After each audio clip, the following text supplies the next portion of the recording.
Okay, grade 10s. Let's work on this given problem. We are given g at x to be 3x squared minus 5x. The first question wants us to find g at minus 1. So for the first one, when you need to find g at minus 1, this tells you that on this equation, where there's x, because remember this is g at x, so where there's x we need to put minus 1. So this will be 3 into minus 1 squared minus 5 into minus 1. Then you just have to punch the calculator.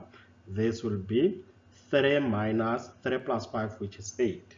That's the final answer for the first question. The second one, they want us to find g at x is equals to 2.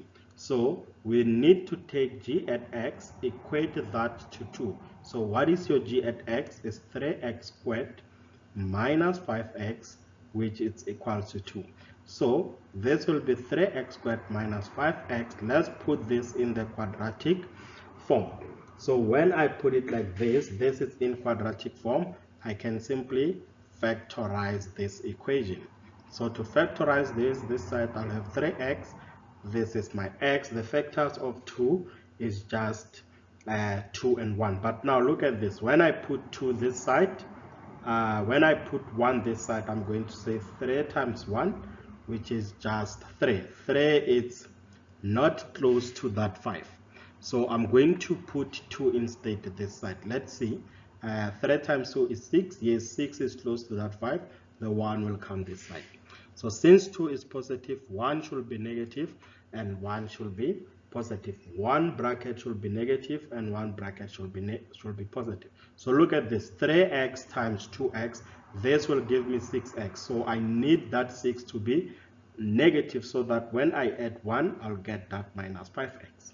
So I hope this makes sense. Now we can say 3x plus 1 is equal to 0, or x minus 2 is equal to 0.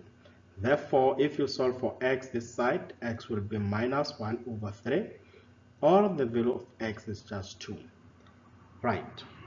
And that's how you solve the problem. So now I need you to go and try work on this problem.